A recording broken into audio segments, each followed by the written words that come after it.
Good morning, good afternoon, good evening, and welcome along to episode number 55 of the Sofa Manager Scottish Football Podcast. And this week's show, the episode we've been promising now for I think the last 3 episodes, Yes. our usual Sofa Manager timeliness. It's our Falkirk Football Club season review for 2017-2018. So, it's been a very interesting season. We've had 3 managers, played a sly European fixture, you'll get what I mean, we'll come back to it later, sort of, culled a bunch of youngsters and momentarily lost our logo. So all in all, quite an eventful season, wouldn't we say? Off the park, yes. Yes, perhaps not on it. Joining myself, Paul, for this episode tonight, we've got a bit of a brotherly podcast tonight, joined by Andrew. Hello, Andrew. I think between us we've laid eyes on nearly every Falkirk game this season. Almost. Some deliberation as to who's been to the most games. I have. Of course, myself. Anyway. I will. And also joined by now part-time Falkirk fan, some might say it is John Brown as usual. Hello. Oh, you've missed a fair few games this season, John. I've been to most home games. Away games He's a glory hunter. been a write-off. Glory hunter, he's not there for the rough times. So let's get straight on with our wonderful and positive and enthralling analysis of this season.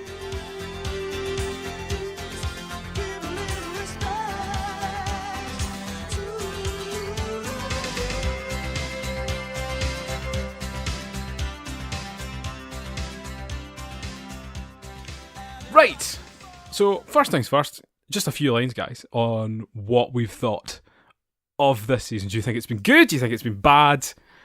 I tell you what, before we do that, shall we give some background as to where we ended up? Nah, if you want. So Falkirk in 2017-2018 finished 8th with 47 points and a goal difference of -4, which I didn't think was too bad. Not too bad for the bottom half of the championship. The terrible season we had. Made it to the quarter-finals of the Scottish Cup, beating Livingston and Cove Rangers, knocked out by the Rangers, ironically, and then making it to the second round of the League Cup, which is better than it sounds because they made it through the group stages, Yes. and then were knocked out the first time of asking, and the Challenge Cup, the quarter-finals as well, I believe. So, sum up, thoughts, good, bad season. John, we'll come to you first. It's a fairly forgettable one. Mm-hmm. Terrible signings at the beginning of the season. Picked up slightly after January once Hartley came in. It's a bit of an end of an era in terms of Alex Smith leaving as well, which is maybe not such a bad thing. It's going to be an absolute gutting of the squad over the summer, all going well. I'm glad to see the back of it. Good. Andrew, a few short thoughts. We'll get into your gripes. I can see him Well, chomping at the bit to lay into various stuff. And well, no, I'll say the start of the season was incredibly disappointing, but again, for the past 2 years, Falkirk have been playing a way that you wouldn't really enjoy watching. So the start of the season was really poor, but then the second half of the season is where we kind of expect to be. So basically, we won enough games to get ourselves in the playoffs, but again, the start of the season was so poor that it just hindered the full season. Full season. I think for me, it's been a season of highs and lows. I think highlight for me was obviously doing the announcing against Brecon City. That was possibly the most excitement I've ever had in my entire life. The coldest I've ever been. It was very cold, but I'll treasure those clips forever. I'll slot one in now, hopefully. In goal is number 18, Connor Hazard. Number 3, Jordan McGee. Number 4, Alan Muirhead. Number 6, Joe McKee. Number 10, Craig Sybil. Number 14, Lee Long. Okay, hopefully Paul remembered that. Maybe. So that was good fun, but I think the most difficult season I've had following a football team ever. There was a really bad run there at the start of the season, which was it was bad to watch. Everyone was miserable. They were down about the team, and it just didn't make for good watching. It really put me off for that entire season. I don't think I celebrated a goal properly until the final game of the season. Truth be told, it was that much of a sort of nothing game. So, where do we want to start? Well, you want to start with cups. Do we want to start with cups? Some of the positives. Or Yeah, some of the positives. if there is We such a thing. are big advocates here at Sofa Manager of the Betfred Cup, and it's one of our most comprehensively covered competitions on here. We were spouting some stuff at the start of the season, various kind of predictions and things like that. Woefully wrong. Yes, we've obviously spoken about our Rory Loy faux pas on, I think, the 50th episode. Yes, I think I've had our own Darren Gibson stating that Alex Harris is a good signing for Falkirk. Good signing for Falkirk. That was after the Brecon game where he scored and assisted, I'm sure. A rare sight Like, for any Falkirk player this season, truth be it told. was at the time. You had Lloyd down as a Catalyst. for Falkirk. Yes. More like a Duff catalytic converter, but anywho. Yep. I'd said that he would be the difference between who won the league between us and St Mirren. Yes. Partially right. Correct. I'm trying to think what else we had said. We had Tam Scobie was going to be the hero for Dundee United. Yep, And that turned out to be they wrong. were going to shore up the defence. What we did say though is we said that Falkirk's defence hadn't been tested Mm. and it looked quite fragile in the very few occasions that it had, Mm-hmm. and that proved to be true. It did. Offensively, they were absolutely spectacular. Though in the Betfred Cup especially, when we saw, people like Miles Hippolyte, for example, who left us halfway through the season, was absolutely awesome. He was scoring absolute worldies. Yep. First hat-trick for Falkirk ever. Yeah, 4-4. So, there was an excitement, there was a real buzz about it. Again, totally false. Finished top of that group, which was absolutely great. A goal difference of 12 out of their 4 games. Little did we know that goal scoring would be a huge problem. And defending. Yes. Wonderful start though. 12. What, a goal difference of 12. How many games did it take us to meet that in the league? That's in the Probably over 12. That's in the quiz later, Andrew. Shut Oh, up. right. Don't jump the gun. No. Exactly. Sadly, though, knocked out to Livingston. Which we did get absolutely demolished. That was the worst game I'd ever been. That was that soul destroying. 2-1. It was 0-0. No, it may have been 1 each going into extra time. Mm-hmm. Oh, it was extra time, aye. It was horrendous. I mean, We had no right to be in that game. The goal was a neither sheer team. fluke. Neither Yes. team deserved to be anywhere near the Betfred Cup at that stage. I think Livingston actually got a bit unlucky against Hibernian, I think, in the round after. I think they got about 4-3. Yeah, because that was at Easter Road. Yeah. Yeah, So, I think it was on telly. not so bad. And then, obviously, in the Scottish Cup, we got our own back on Livingston. I didn't do... Regan Tumulty. Oh, that was another terrible That game, was wasn't a it? fantastic goal. Was it? No. No, it was We sat there for 90 minutes and Tumulty, the ball got played up across everyone to the back post. It was one of those where you've got the first time volley, you can take it. I think the ball took 2 bounces, hit off a Livingston player and flicked over Alexander. It's not been classics in the fixtures against Livingston. This season in particular. I've been to plenty and I think I've seen 2, maybe 3 goals and I can't really name a good one. Well, look where they are, look where we are. Obviously beating Livingston, hallelujah, and going through to play Cove Rangers in what turned out to be quite an entertaining and nail-biting fixture. As a matter of fact, Falkirk went ahead to a bit of a fluke quite early on, I think. Yep, and then Cove came back Cove straight came away. back. And 2 late goals required. Oh no, it was 2. They kind of sucker punched them after the second half. Yeah, Sibs got one, and I think Kubik got the other. So they came out and just sneaked by Cove Rangers, which was a scare, but still won. It's The all Greatest you Showman, with Sibs. Yes, all these footballers are loving the Greatest Showman soundtrack at the moment. I think the Motherwell players warmed up to get them, or was it Livingston warmed up to get them psyched for their first playoff game against Partick Thistle? I mean, it worked, didn't it? It did, or did it?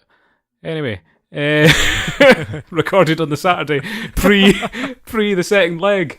So yeah, all good there, and then they got basically pumped off Rangers in what was.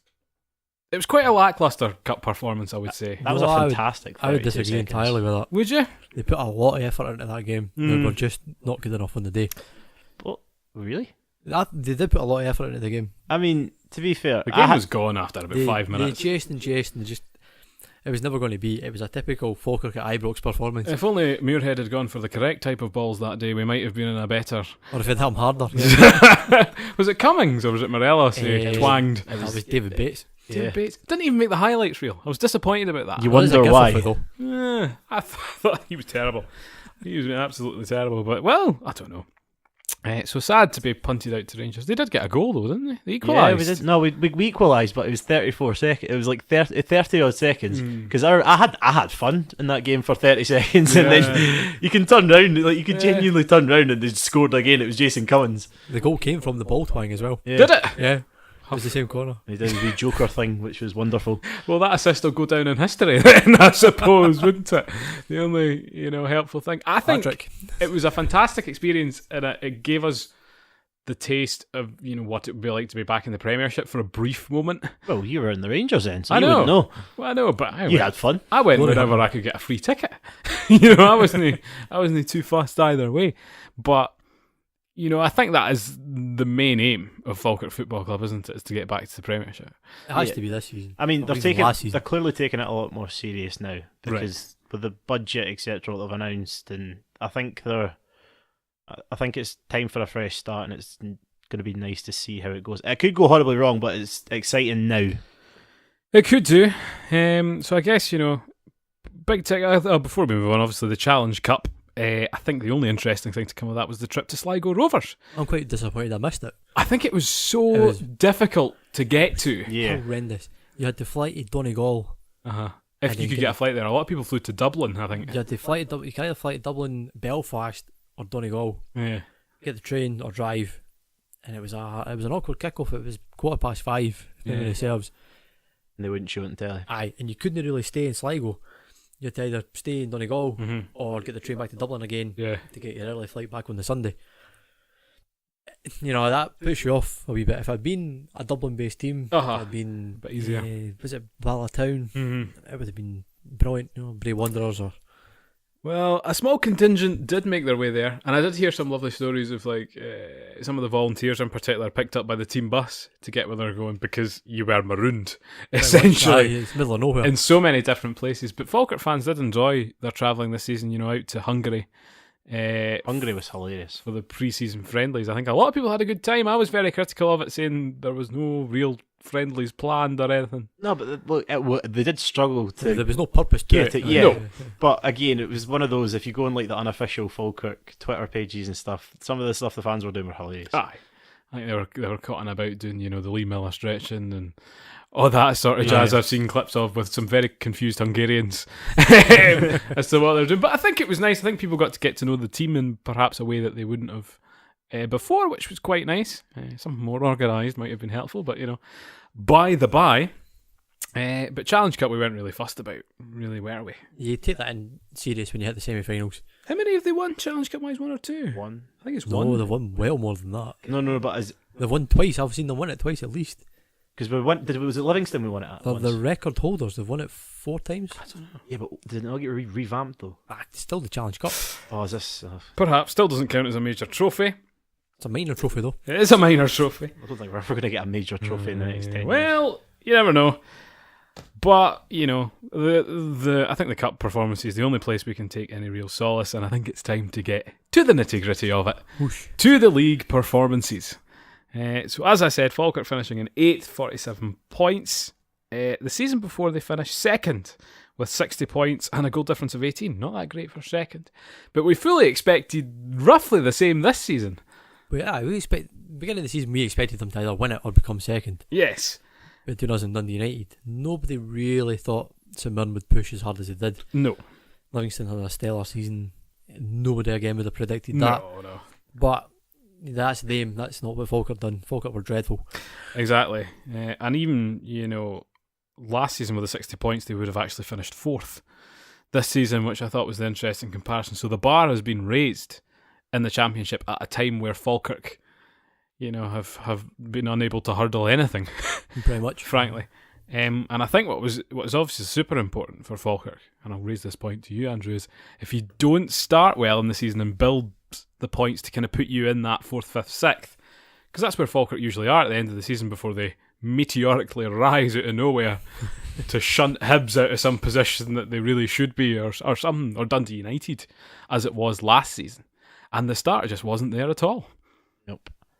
I mean, well, yeah.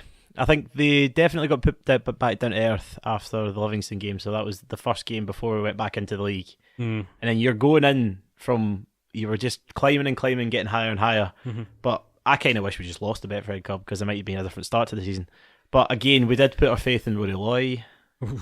Too much money. So again, he was an incredible disappointment, and that was that. But Alex Harris at the start of the season, he showed signs of being good, but I think he needs a bit of confidence, and he just never got to the point where he'd get any. And I don't think anyone really had any confidence.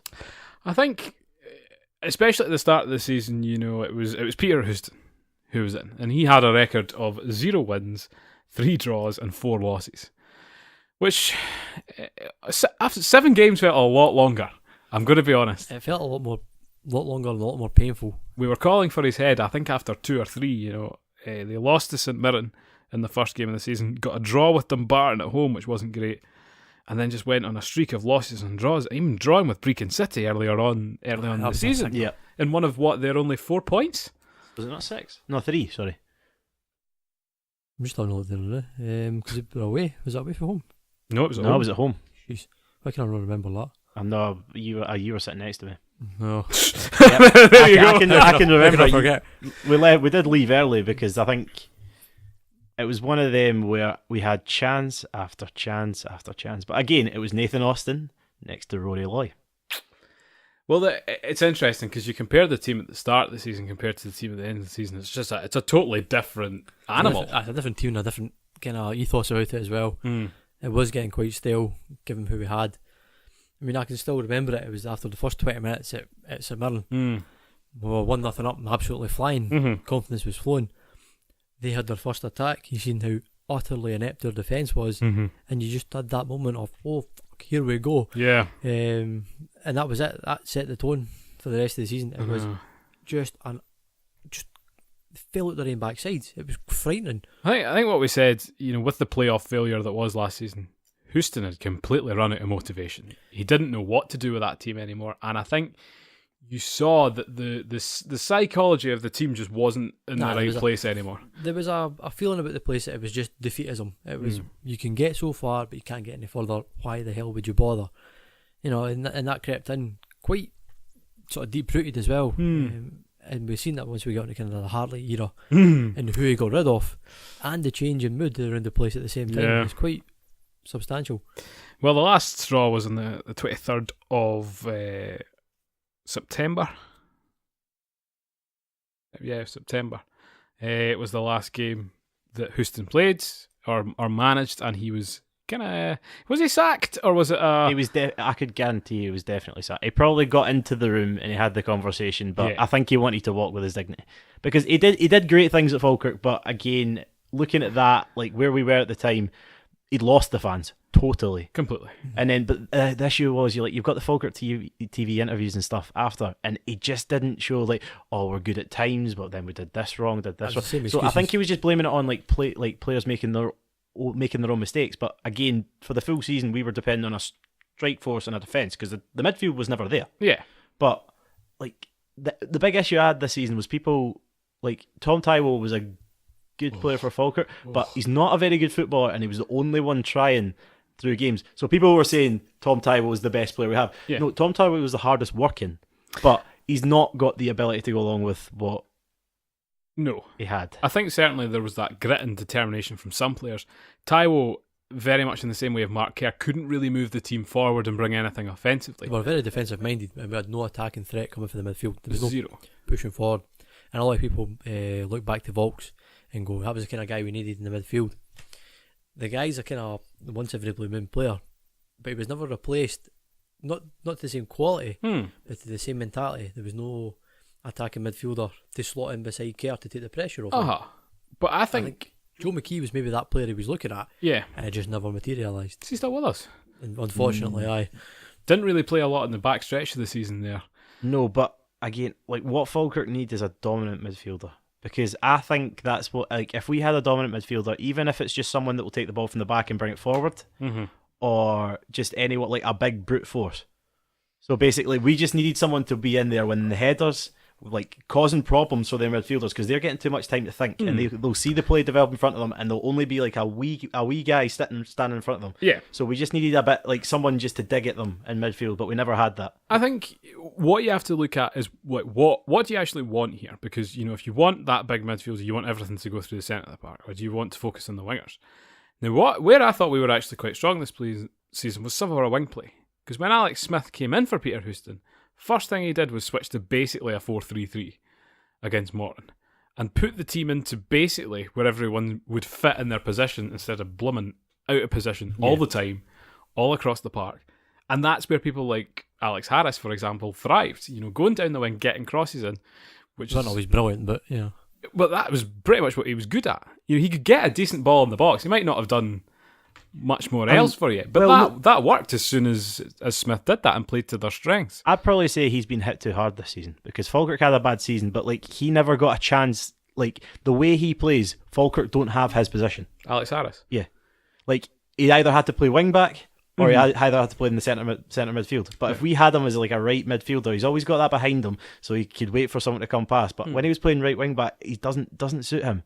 I think a lot of wing backs this season. I'd probably give him. I'd say I'd give him a chance next season. But again, I'm not going to judge him. That's him on the iPad just now. Thanks, Andrew, for your polite comments. No, but I've got hope for him, but not Loy. Well, Harris has not been suit du jour as was pronounced by the Indiegogo or GoFundMe or. There was somebody had put a GoFundMe page to get rid of him. Yes. I wanted to contribute, but it was shut down before I got near it. You contribute to Loy, you wouldn't contribute to Harris. You would though. He's not good enough. He's useless. Who, Loy? Both. Loy. Both are absolutely hopeless Falkirk players. I don't think some of the worst I've seen in the jersey. I don't think Harris is the worst player. He's not the worst player I've ever seen. He's not. No, he is. He is absolutely up there. No, I think Falkirk fans were looking for someone to blame, and he had the confidence to get on the ball and try and do something. But if it never worked out, Falkirk fans would hit him because he's not hiding behind anything. So he still takes a risk. Mm-hmm. The boy's a ghost. He could be. I would agree with that. Absolute ghost, and he was nowhere to be found when we really needed somebody to step But you up. think he's worse than someone like Sean Welsh? Sean Welsh, I would agree, he's not had a great season. He came in after a lot of injuries, no pre-season. I don't know what he was offered, because he was offered a contract and he rejected it. So that's a real shock. Delighted, but it's a shock. Well, he's certainly up there though. I mean, it's the same with Watson. Watson's not that good a defender. Mm-hmm. He's the level of Wraith. I was hoping they would come up so he would go back.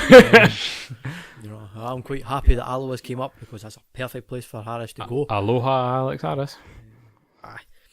He's up there on some of the worst Falkirk players I've ever seen. And the guy's confidence is on the flare, and Falkirk is absolutely not the place you want to be for that. Let's talk about some of the signings, because this is an area you said earlier, John, that really hit them hard at the start of the season, in that they lost some big players end of last season. Like Volks, like Alston, and that never really replaced that. We had, Welsh we talked about, Rory Loy came in, Harris, people like Regan Tumulty came in a bit later to try and save things. That was a Hartley era. Yes. Who'd done a reasonable job, you would probably agree.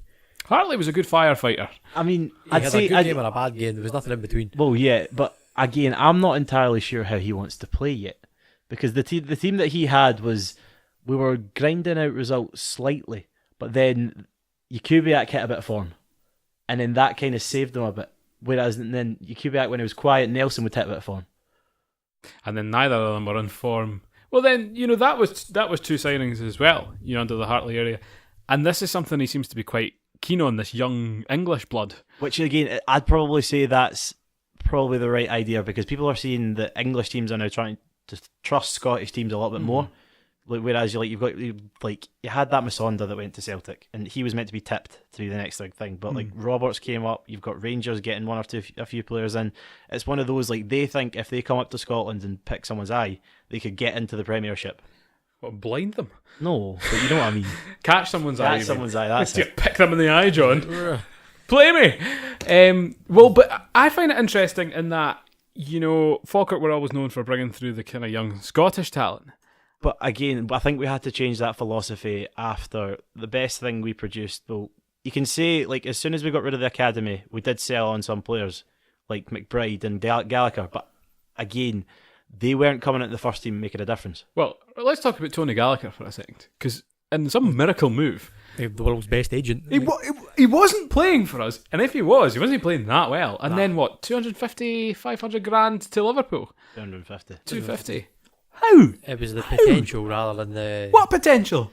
Football Manager. If you play him on Football Manager, he's fantastic. Oh, I bet I'm surprised he never went to Watford. They love a slice of that. He's not though, because see on Football Manager, he's got one of these variable potentials that, depending on when you start the game, he might be good, he might not be good. You play him quite regularly at the beginning, and he develops really quickly. Maybe though. You can sell him for a million. No, if you actually look at his stats, it's variable and it depends.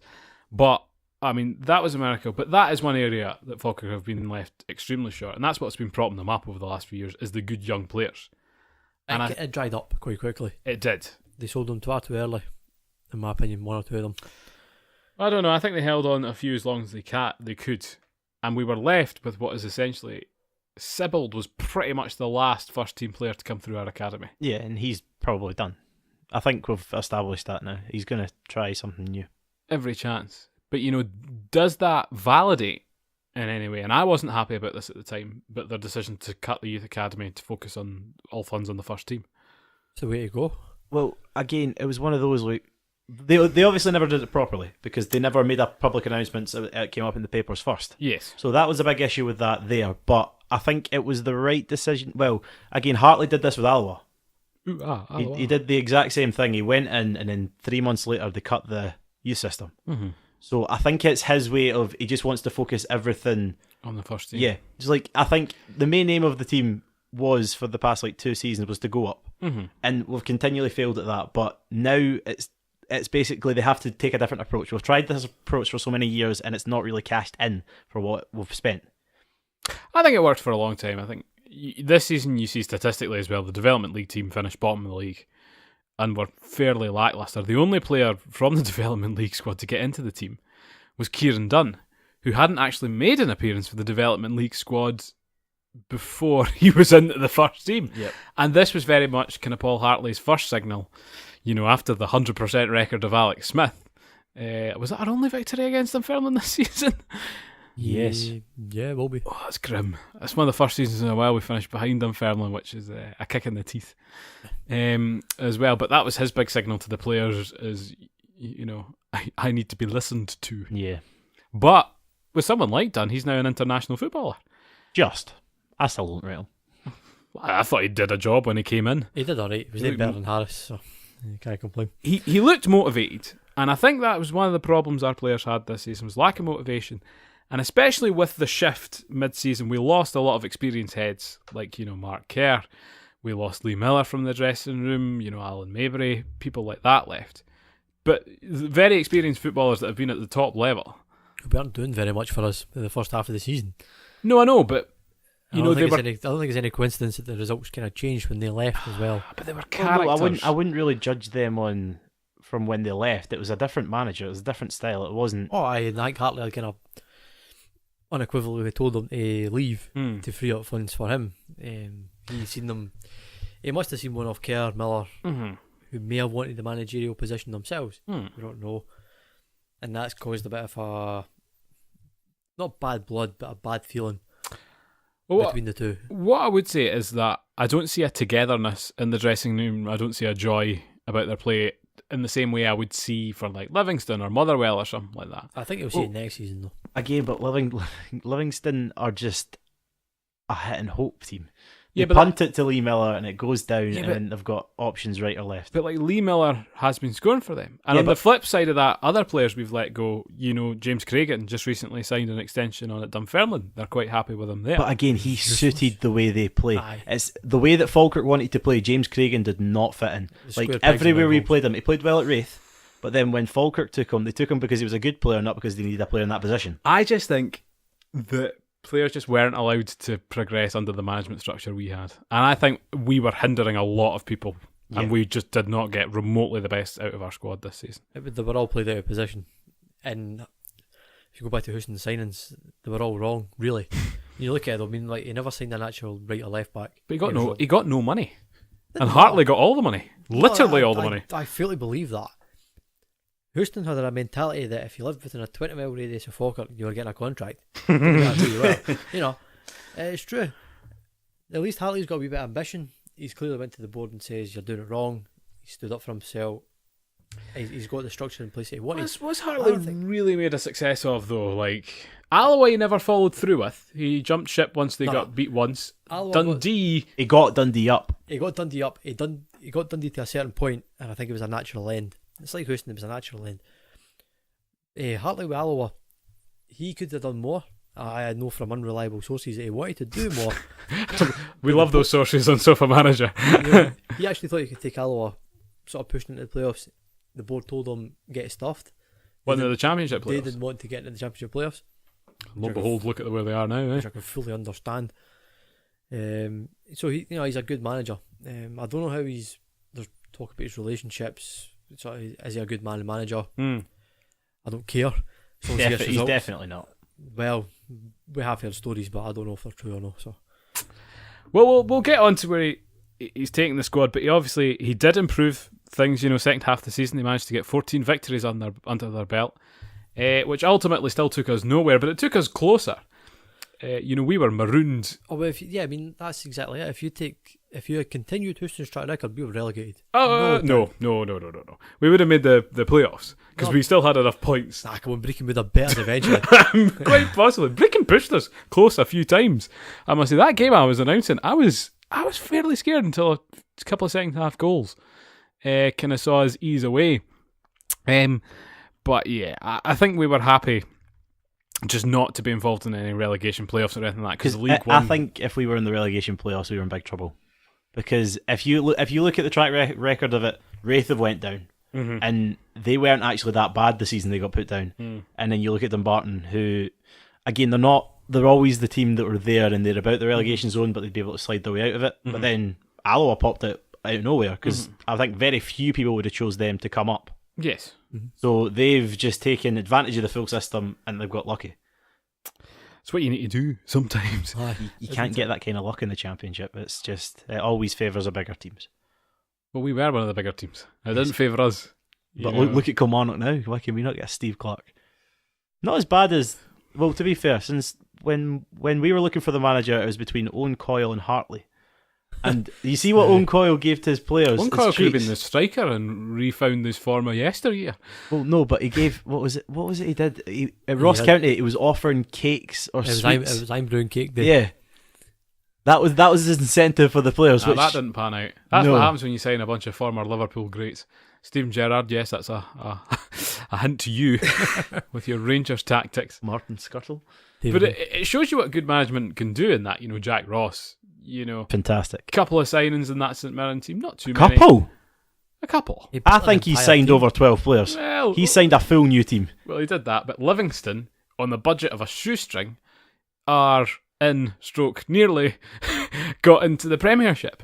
And, if they win that playoff, and I know we're recording ahead of time here, that's going to be a right kick in the teeth to what Falkirk have done for the last... I know, but look at it, they've got a good manager in, they've got a good system.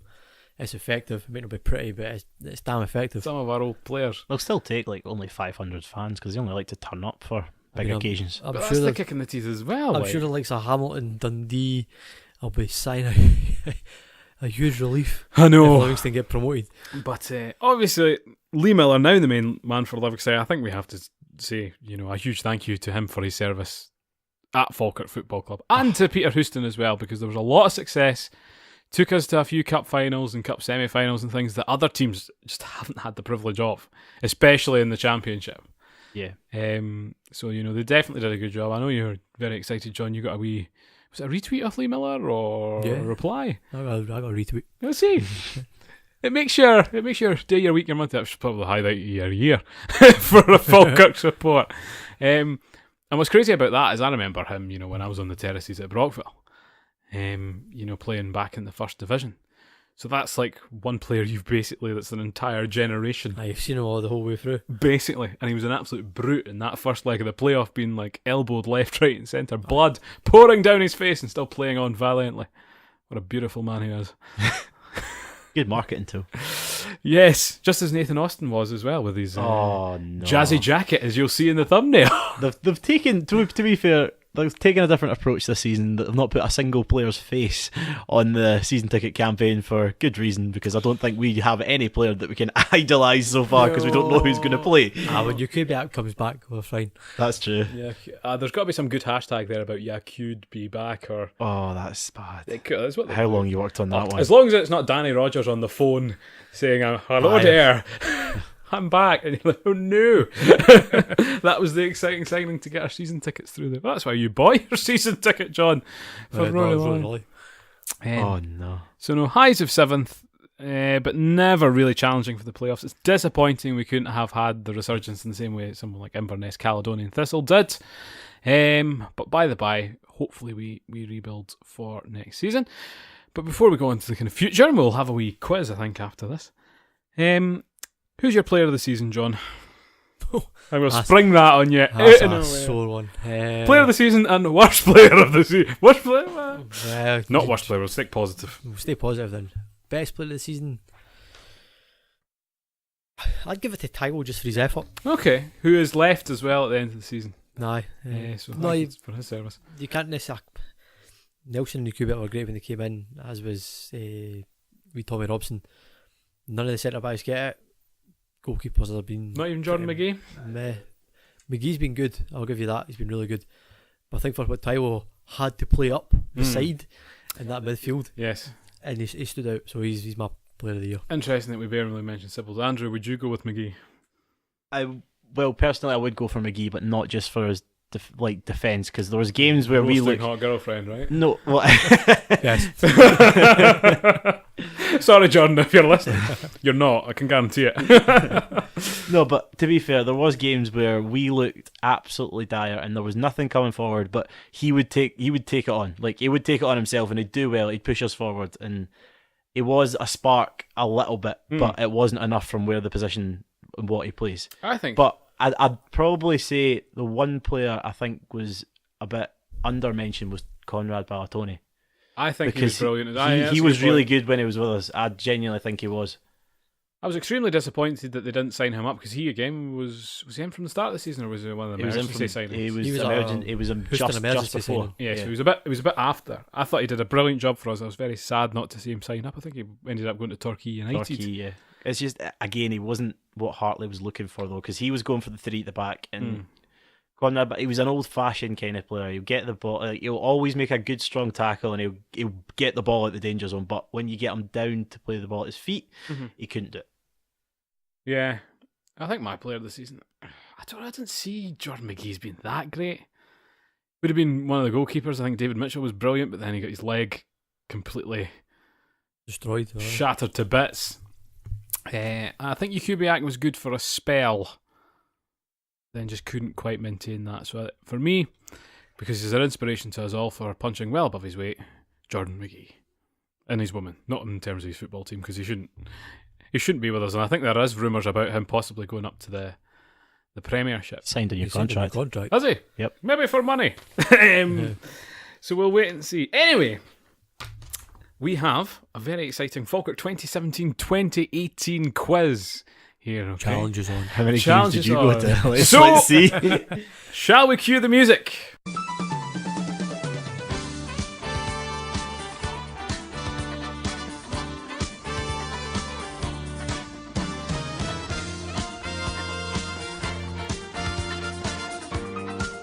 The famous quiz music is back. So, every year, and we've only done this twice, so for the second year, I've compiled a little season quiz for some unusual questions. Okay, I usually go for stats, but this year, since we did so badly, there weren't that many interesting ones. So I've had to be a little bit creative. So I'll get your nearest guesses, guys, is what I'll do. I'll get your nearest guesses. So you'll both answer these questions, and your nearest guesses, or the first to guess, gets the points. Okay? So question 1.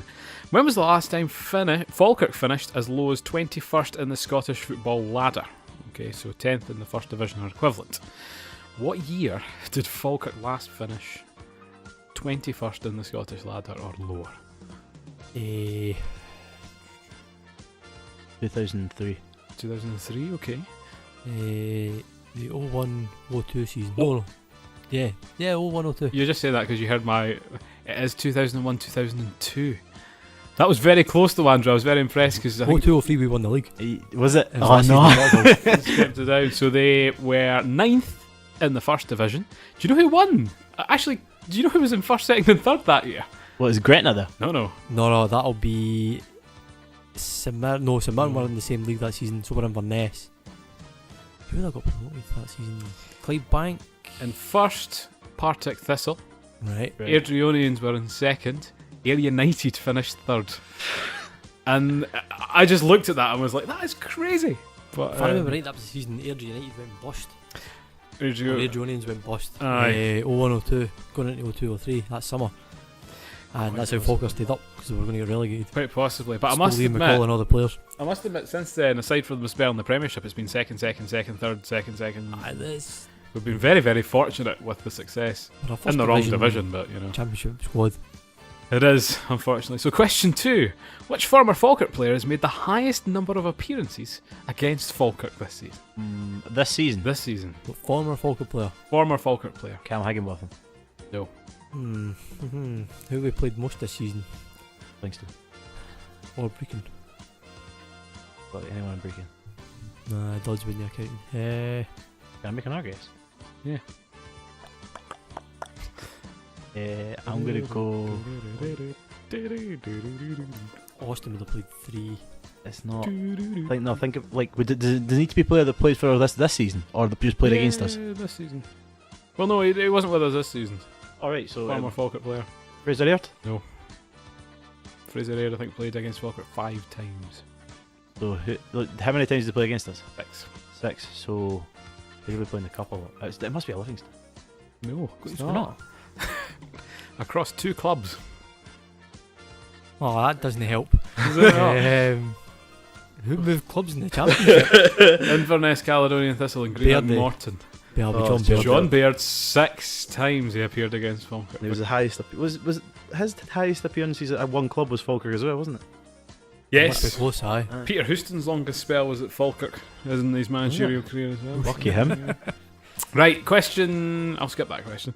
Question 3. How? As What's wrong with that you predicted earlier, Andrew, how many games did it take Falkirk to equal their number of Betfred Cup goals in the league? I'm gonna say flat out 13. So they scored 14 goals in the Betfred Cup. Right? You're going to say 14. Wait, no, absolutely not. Like higher. I'm gonna wait. How many league games are in a season? John, I'm going to need a number. So 13, There's no point in working this out. I just need a number. 10. 10. 10 Andrew? games. It took 10 games to get to plus 12. Oh no, right. I'm gonna go. Maybe I'll go 14. 19 See? games. Do you know what game they managed to break it? I'm guessing Adam Muirhead scored a penalty. Maybe, I don't know. I wasn't actually there that day, ironically. Wasn't Dundee United, was it? Dundee United 6-1. Oh, was it? I was at a Newcastle game. I kept trying to check the score, but the stadium never had any signal. I was there. So that after 19 games, they got their 14th goal. I think the second goal that went in equaled that Betfred Cup tally. No, but if you think about how bad this is, because we scored 6 goals in that game, I know. which is even worse. Like that's 19 games. How bad are Dundee United? Absolutely dismal. So I think we're 1 each now on the scoreboard. So which player's name, question 4, is an anagram of Morn Tomboys? Morn Tomboys is an anagram of whose name? Tom Tyler? No. No.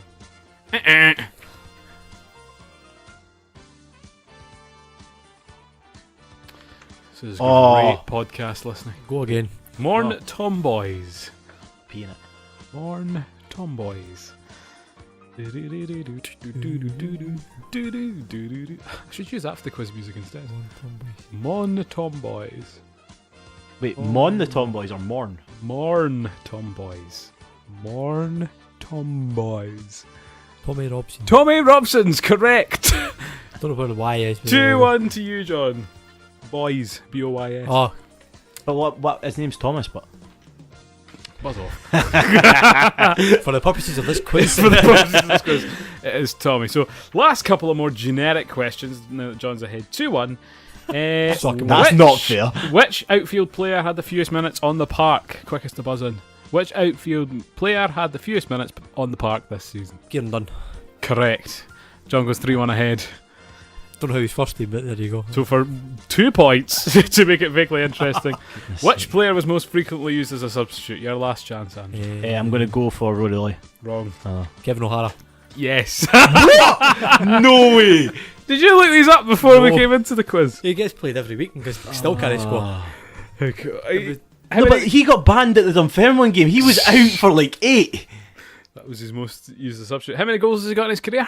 0. Incorrect. That's incorrect. No, he scored. I'd say 3. 3 is correct. No points for that because it wasn't. Oh, come on, how?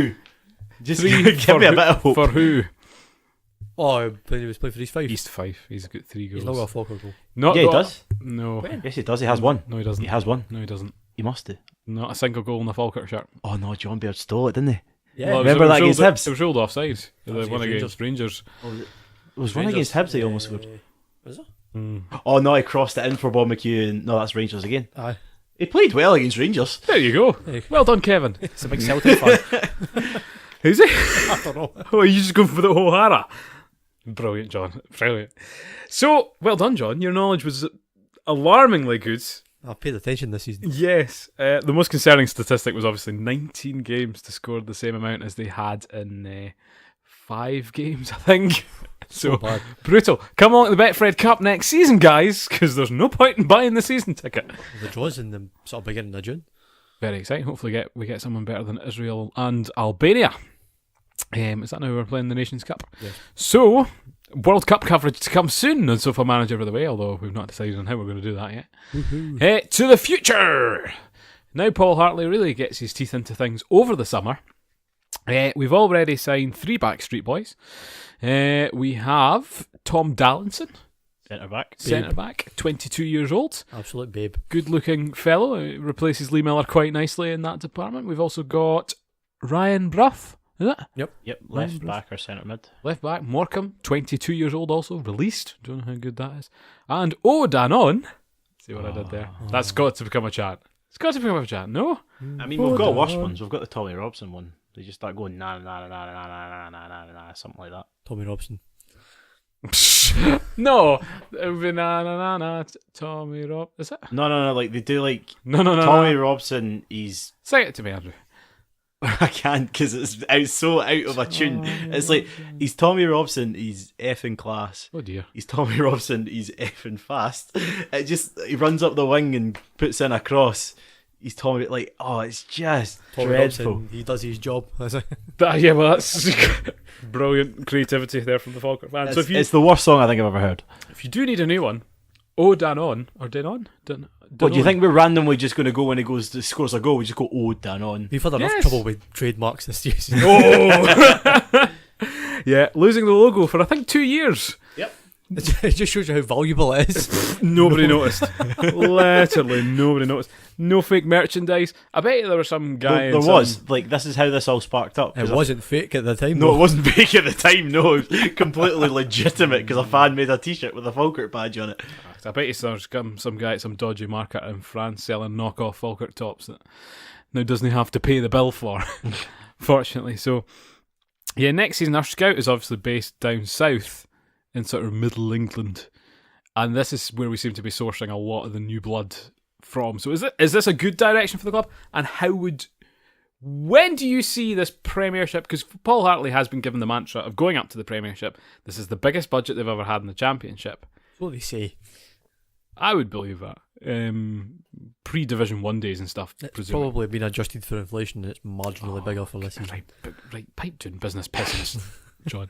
It's the biggest budget. It's up by 3%. When do we go up to the Premiership and how, John Brown? I don't know. Brilliant. Andrew, It's too hard to say. Yeah, you're He not hasn't- Andrew, shut up. I'd say this year because looking at Paul Hartley's record, he got Dundee. He took Alloa, and after 2 seasons, he went up once. He took Dundee, and he went up after 2 seasons. So this is technically his second season. He's got full control, and I think it's either going to be playoffs. I don't like if we get in the playoffs. I don't think we'll go up. If we win, if we're not in the playoffs, we'll win. Because we'll finish first. Yeah. And we'll get relegated. It's all or nothing. First or 10th. No, but I think English players are better than Scottish, and we've established that a long time ago. So The good thing about these guys is you've never heard of them. so we already know they might not be rubbish. You know what I mean? Yeah, but then it's a risk. It's an exciting. it's a risk. It's a risk worth It's a taking. risk worth taking. If you're going to sign like jobbers that you know are up in the central belt, you already know they're rubbish. We've got better looking signings this year than we did last year, so we'll be the best looking team in the championship. Well, I mean, not that the team was aging, but they kind of were. So I think it is good to have this fresh blood. And I think what's interesting is that the games we played well in last season, like Dundee United, we just demolished with all the blokes that were fast. Essentially, folk like Jakubiak, Robson. Hopefully, Nelson. Jakubiak comes back. Well, it was muted. It's hinted. It's hinted at. It's a strong rumour. It's eyeballs emojis on Twitter. It's sparked it all. Well, we've got this Danone boy who says he's fast. He is as fast. well. You not seen his highlight reel that been made by the Falkirk fans already? People have too much time on their hands. Yes. That's why we're sitting here for 50 minutes recording what we think about the season. So I think him and Jakubiak, if they're both fast. I'd love that. Right, that's one thing I hate one striker up top. Like, if you're going to be a top side in a league, it's got to be two up top. If We do you're have a two up strong top. football team. What do you mean? Played two up top. Well, the tail end of the season, it was a 3-5-1. Is all we ever did. Jakubiak up front by himself. Next to Nelson. No, Nelson didn't play in that tail end of the season. Mainly because his eye had been shot. Oh, it was Longridge. No, sorry, Zidane. No, what?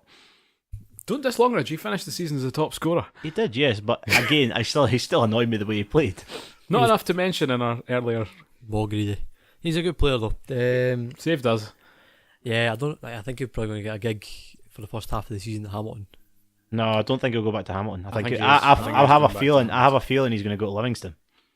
Well, there is With his talk about brother. that. He wants to go back with his brother at Livingston, no matter what. His But brother again- no go absolutely through him though. No, his brother went through Tom Tywell, and Tom Tywell lay in a puddle. This was like after it was like freezing cold and stuff. But then An analogy for Falkirk's season. yeah, like to be fair, they put him in a blanket. We thought he was out for good, but There, Falkirk. It gets better. If he's going forward, and I don't know what Hartley's plans are for next season. I would went to the go. roadshow. Well, he's had a personality bypass. I don't see why that's a good idea for anybody. Apparently, it was quite good, by the way. I think he's a good crack. There was what? Ah. Oh, well, there was pictures of smiling and laughter, Wonderful which were dressed clearly as well. Every time clearly with the white shirt. staged. It's the beard. Beards are not. Manly. He's put on like 3 stone. I saw Blonde Hartley. in the lead up to the Scottish Cup. They were playing like the good games, and it was Hearts against Gretna, and he was playing for Hearts. I also saw him. I think Celtic were playing Rangers in the semi-final at Celtic Park. Much thinner man back Wait, then. are you judging Paul Hartley? He's a manager now. What do you expect? Everyone seems to go out. You should be as physical as these players. But back to my point, I want to see 2 up front because it's been so difficult to get service to the strikers this season, and we need someone. And I wish they used Lee Miller a bit more to kind of play off of, because Lee Miller, when he was subbed on, there was no plan, there was no organisation with how he was used, and we've seen how effective. That's how I like to play football, is what I call the Miller-Mackey theorem, which I think. Well, no, Yes. yeah, pretty much. You hit it up to Lee Miller, who's a big tall header, and this is how it worked at Aberdeen, who heads it on to Darren Mackey, who's nice and fast, can hopefully get in behind, and you kind of go from there. Yeah, but if you look at if you looked at Darren, where did Darren Mackey go after Aberdeen? Did he not go to Fraserburgh in the Highland League? No, he went to America and came back, and that was his career, was Aberdeen. That's fair dues. But I think that works well in the Championship. Just movement and passing, just the quality's not there. So why bother? Are you judging? No, Andrew. It's Every game potential. we've watched this season, right? Everything that's been lacking in the Championship is a lack of finishing, for one. They could score 14 goals against each other if they had a single drop of finishing. And, the passing in the final third is abysmal for everybody, not just us. No, I know that. So there's no point. And that's... what game was I watching the other day? That Partick Thistle Livingston first playoff leg was professional hoofball. Oh, Livingston, the That's best the type kind of Livingston game. football, though. The That's best the type game. of Partick football. It's the type of Motherwell football. Yeah, if Livingston versus Motherwell is a epitome of Scottish football, punt it long, let the striker bring it down, and let the people behind them do the job. But it was It works. It does work. It was passionate, which I'm fine with. The passionate and motivated. That's just something we've been lacking this year a bit. As you say, I guess a strength in the midfield. So maybe we do need to sort out. Harkins would have been good. I would have loved that, but again, I think if he's trying to build from the youth, I'd say get a taller midfielder, because we need to start winning these aerial battles, because the centre backs aren't going to do it from every goal kick, and that's where we are getting hit in the counter quite a lot. I think if he gets Jakubiak back in, the kind of strike force is sorted nearly. Yeah, but how are we going to pay his wages? Because I think he'll be on that much money. I mean, he's on $3,000 a week at Watford. Seriously, Have to drop down. I think most youngsters will be kind of close to that. because we paid 20% of his wages once he came up, apparently. I think he might come back. Depends on what other offers he gets. Yeah. And he has exposed himself as a Falkirk legally, lad. I should point out. Playing for Falkirk. Have you so- seen those pictures?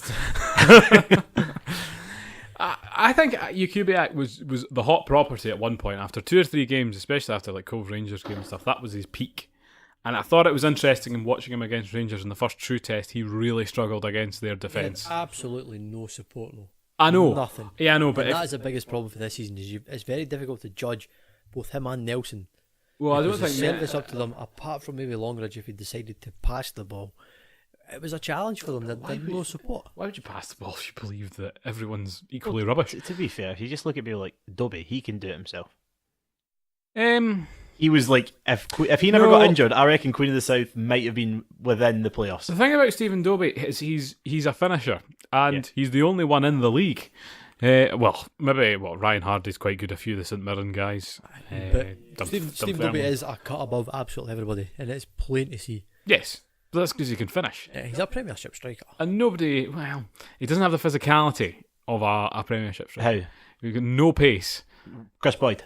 Yes, but Chris Boyd is better than Stephen Dobie. Yes, but the thing is, Chris Boyd is better You're than just Stephen gonna Dobie. you're just gonna have to say that, but you can't actually pinpoint how. Well, he was nominated for Right, nominating is for the different. Premiership Player of the Season. Was Stephen Dobie?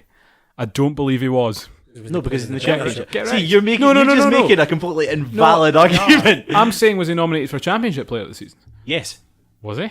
yes. Dobie, I'm sure he was. Was he? I'd be surprised if he wasn't. Well, I bet your Boyd has scored more goals. Boyd does more TV punditry. Ha! There you go. Therefore, he is Dobie's got his better. in here. Like, But that again would be nice to have as a legend coming back home. This is Scott where- Arfield would have been handy.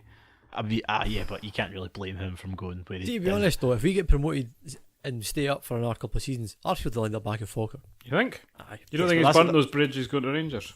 No, Nah. because I think we're Do at you think the point it's a where good move? For him, God no. yes, I'd probably say yes. I hope he's getting paid up front. Right, okay, go ahead, argue. I'm going to say yes for the fact that he was at Burnley and he was dropped because Robbie Brady came in and stole from where he was, and he did- Brady's always stealing Scottish players' positions. Andy Robertson got booted for Hull for the same thing. Did he? Yeah. Go figure. Well, yeah, but then if you look at it, like Scott Arfield, he grinded his way into that Burnley team. He got dropped off at Huddersfield, so he did work really hard to get where he was. But now he's not. He wasn't going to get back in the Premiership. I don't think he would have. He would have to go back down to the Championship, or he could have came back home to Scotland, even though he's Canadian technically, but not really. And Rangers is. You'll see how they play next year, but again, he's playing in front of a really big crowd. Yeah, Stephen Dobie was nominated. He is a Rangers fan as well. He is. Well, Yeah. was he? Yeah. I'm Are fairly you confident. saying? Are you saying this because he sings "Follow, Follow" on a bundle? No, I'm fairly confident he's a Rangers fan. I thought, where's he from? Livingston originally. Edinburgh? Bells Hill, I don't know. Bridgeton. I think he'll come back to Falkirk, and then we'll win the league, and we'll win the Europa League, and we'll do what Aberdeen can't do. We're the very reason they had to change the Europa League rule to saying that no, if you're in the final of the Scottish Cup, you can't just get the Europa League spot because you will be beaten off by someone from Liechtenstein or Luxembourg in Rangers' case, so that didn't help either. Or Icelandics beat Queen of the South. So, but I think it's interesting in that for the signing policy, I always think it's good to pick off some like ex-Premiership stars and try and. But like, if see you their look at quality the for a way while. that it's happened so far, the only success for Rangers from an ex-Premier League star. I'm talking about Falkirk. Well, This is the Falkirk season review, Andrew. Remember? oh yeah, but We're not picking off any Rangers, but although Hardy would be nice. Big team found. What about Team Found? Dear. Clinton Hill retired, so we can let that one go. You don't want to be signing anybody you know the name of. Why? Because we know they're rubbish. Yeah, because that's less exciting. We know So they're you would- rubbish. Can we not just take our group of randoms and see how they do? Well, why wouldn't it's you? exciting. Why wouldn't you pick off someone like Wraith have had a few good players this season, for example, from League One? No. What? No. You wouldn't touch any of that Wraith squad. Yes, you would. No, you wouldn't. Who's the midfielder? Mitchell? No. Young midfielder. He scored a lot at the start of the season. Well, Lewis Vaughan is someone we've talked Lewis about. Vaughan, yes. They have a quite good defender. People like Shanklin does stocks quite high. Apparently Hearts are looking at folk like Shanklin. No, but Shanklin didn't do very well in the Championship. But this is the problem. he's That doing if you're well now. signing these League One guys, But Vaughan didn't actually play in the Championship. Yes, he did. He played for Dumbarton. Did he? Yeah. he played for Dumbarton. On In loan fact, from he saved Wraith. Dumbarton and relegated. Right, See, like he it's saved Dumbarton, so technically he's performed in. I would take him, but I'm we amazed can't he's afford not him. there. So you wouldn't take... who's up for grabs in the Premiership right now?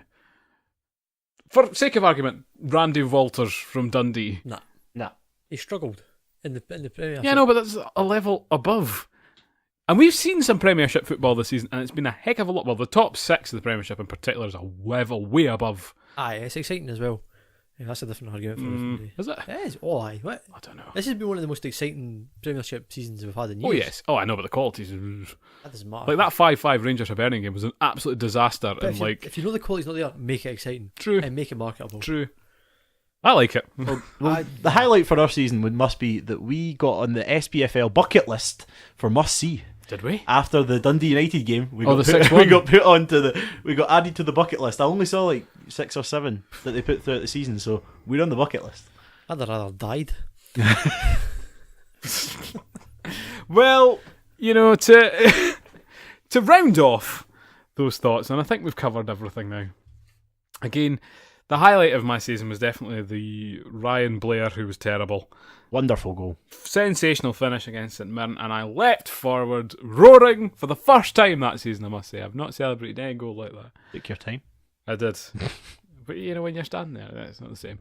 And I really hope we continue that into next season. That's my positive thought. What's your positive thought to end on, John? Well, he's not been released yet, so Oh! it's a work in progress. I throw my page across there. I'm looking for that. It's to see what kind of signings come in. That's the biggest sort of pivot point for how next season will go. So far, so good. So far, so good. I really like the look of the 3 guys he signed. What, do the look of them or the actual ability? Babe. Good marketing tools. All We're going to become an Is absolute that what they're gold calling, mine. Is that what they're calling them these days? They've froze their season ticket prices, so there's an incentive to actually get one again. I won't be queuing up at 8:30 in the morning. That was stupid. No, I don't think there's no need to queue up at 8:30 in the morning to get a season ticket. Did you do that on the first day? I expected a mad rush. There's absolutely no need. I had to go and get it, and I was going to uni to my dissertation. Oh, Typical. What's your positive thought to end on, Andrew? best looking team of 2018-19. That's a good note to end on. So thank you very much, I guess, to everyone at Falkirk Football Club for making this season memorable in one form or another. It's our time, remember that. Yes. Thanks for all the memories, and have a good afternoon, a good morning, and a good season. Bye-bye.